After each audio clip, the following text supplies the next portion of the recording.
let's get into another thing, and that is about bows. Now, Freddie has brought his bows here. Now, this bow is my personal bow that I've had this one for many, many years, probably 20 years. Yeah, and this one actually is from a company that I really don't do a lot with anymore, which is Songmugung. This is actually, and this, I use most bows that I sell are with what's a company called Yunmugung. And but the founder of Songmugung, he actually made some really nice bows, and this one, as I said, it's lasted me for a long time. Now, this is a laminated reproduction bow, so it looks, feels, and performs a lot like a Korean horn bow, the gakgung, the Korean horn bow. Now, the Korean horn bow is very complicated. I don't recommend it to beginners at all. It's something you only want to do when you've been shooting for a long time, and then it takes special. The horn bow takes a lot of special training and such to be able to use properly, and not only use it, but you have to maintain it. It's a very finicky instrument. But on the other hand, the laminated versions that Freddie and I do a lot with, these are, I guess we'd just say, plug and play. They're very easy to use, maintain. Their performance is much like a horn bow. They look a lot like them in many cases. This, you get the simulation of the water buffalo horn here. This particular one has natural birch bark, but you can see it's flaking off, which birch bark tends to do. The core of the laminated bows are different depending on the manufacturer. Some have, like for instance, Songmugung, he would quite often use bamboo in his core, which is the same as the core of a horn bow. Yunmugung, on the other hand, would use laminations of maple, hard maple.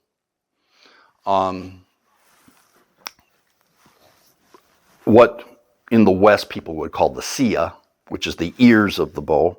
Traditionally here in Korea, they were made out of mulberry. But there have been other woods that have been substituted for mulberry, but the traditional wood is mulberry.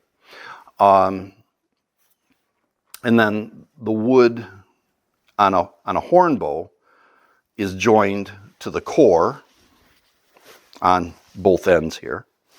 The horn bow has several materials, all natural. So you have the bamboo core, you have a water buffalo horn on the belly, you have on the back underneath the covering would be sinew. All of that is held together with a fish air bladder glue, which is a very strong natural glue, but it's all natural. And then, as I said, covered with birch bark.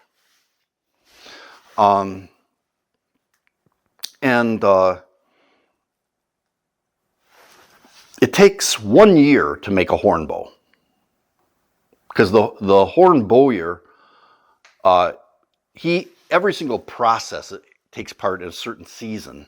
For instance, you would not want to be gluing in the summer when it's hot and humid, because the glue would never set. So gluing is done in the winter time when it's dry and cool. Summertime, the bowyer is doing other things. So there's a season for doing everything. Back in 1995, 2 years after I started archery, I made a video of, I showed you that picture of the bowyer, Bakukwan, he was the bowyer in Gyeongju. I made a video of him making bows. And it took me probably 2 years to make that video, because every single time he had a process, he would call me on the telephone and say, I'm doing such and such today. You have to come now. And I would grab my V8, my big VHS back then, back in the 90s, yep, my big VHS camcorder, and I'd get over to his place, and I would just videotape everything that he was doing. But once in a while, I missed some procedure. And because it only happens once a year, I had to wait till the next year to get that procedure. So the video turned out good, but there were some things that I had to put in later and then edit them into the main video. So yeah, it takes 1 year to make a horn bow. These, not so much. How long does it take for your bows to be made, Freddie? 1 week. Yeah. So 1 week compared to 1 year, big difference, right? But as I said, the laminated bows, they're the same. They look very similar to the horn bows. They feel the same. They're about the same weight. And the performance is, in most companies' bows here in Korea, the performance is really, really good. And it feels just like shooting a horn bow. Now, have any of you ever shot a bow like this before? We did practice runs. Did you? Yeah, last time with Freddie. Yeah. Okay. I did the holding jump in. Okay, over at the. Uryong. Yeah. Okay, all right. Well, just make sure I have my string up right side up here. But anyway, just to go through maybe a little review for you here. Just on stringing the bow, which of course is a very, very important thing to do. You want to make sure that you have you're at the top half here. Get your string over the nocks, hold it over the string bridge, and then I'm going to, let's see here just a second, let me move that a little bit, make sure I don't smack into anything. And then at that point, this is going to go like this, and then string, oops, come here, get this over that, make sure that they're both set, and then you have it basically strung. Now with a horn bow, a lot longer process. Yeah. Sitting on the ground, heating it. But with this one, as I said, plug and play. Then you want to make sure that your strings are set correctly. So probably just do a draw and then just hold it and let it up, and just make sure that it sets back onto the string bridges properly. Also, you want to be able to check for what's called the brace height. And usually just something like this. Now, hand sizes vary, so everybody would have to figure it out.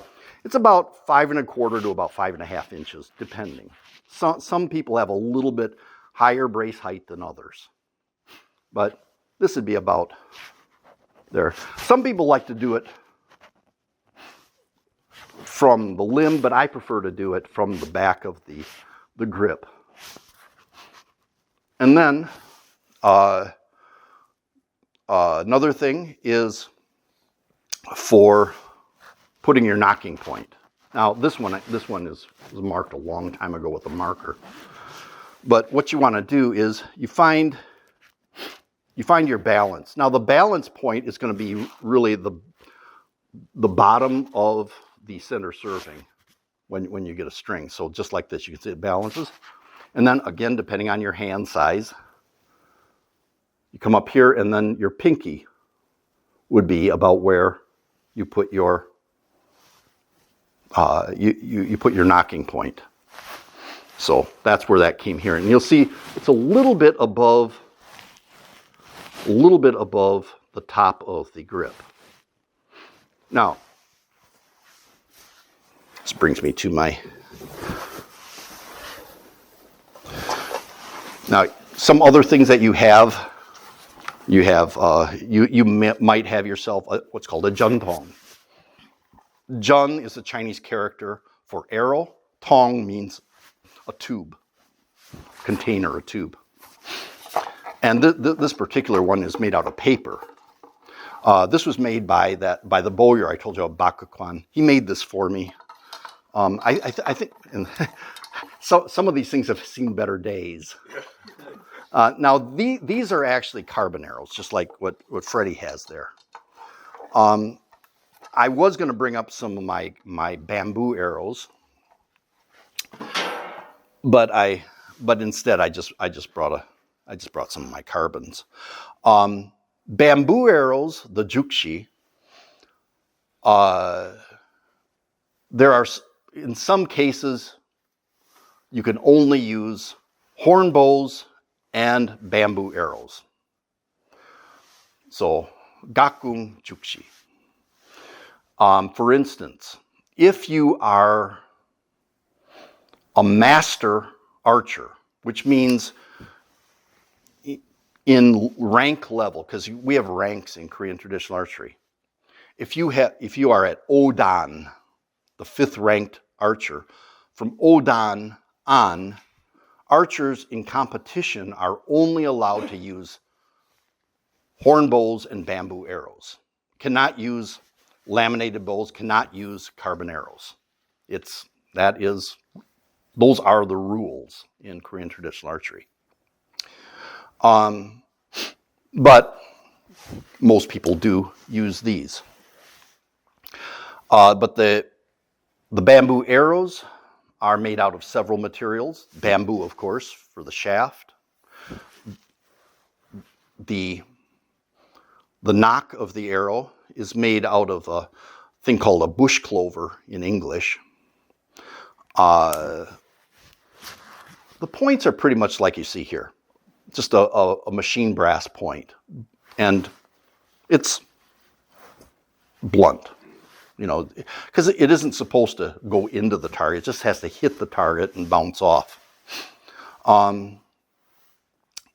The feathers on a bamboo arrow are pheasant feathers. Nowadays, the Fletchers tend to use a wood glue, but traditionally they would also use the fish air bladder glue. So traditionally they would. Bamboo arrows are very expensive. One arrow, the last time I ever had to buy one, was like $40 each. So they're very, very, very expensive arrows. And so when you break one, you want to cry. I bet. And believe me, I did a lot of crying back in the day. They weren't that expensive back then, but I still did a lot of crying. How do they break? They just hitting the target? It depends. And actually, carbon arrows will do the same thing. Matter of fact, one thing that you want to do before you ever start shooting something is this. You want to make sure it gives this little bounce. If it just goes down and it thuds, throw it away. Because that means it has a crack in it somewhere. You do pretty much the same even with bamboo arrows. You want to get this little bounce to it. But the way that they break, sometimes it's just from a lot of use and things get weakened in here. Something maybe the arrow hitting something over time and such, kind of weakens the material. Once in a while, you might get a little hairline crack. You might not even see it, but you get that little bit of a crack. You don't want to use a broken arrow because when you release an arrow, all of the energy from the bow is going into that arrow, and that's a lot of energy, especially these bows. And if you put that much energy into an arrow that has a little break in it, it can shatter. and people have been injured by broken arrows. I've actually seen guys with pieces in the web of their hand. It's not fun. It doesn't happen often, but it can. So that's why you want to make sure you have arrows that don't have any cracks or anything. Next, and very importantly, and I'll get into the little Jew money here. Professor, Yes, can it break for life? sure.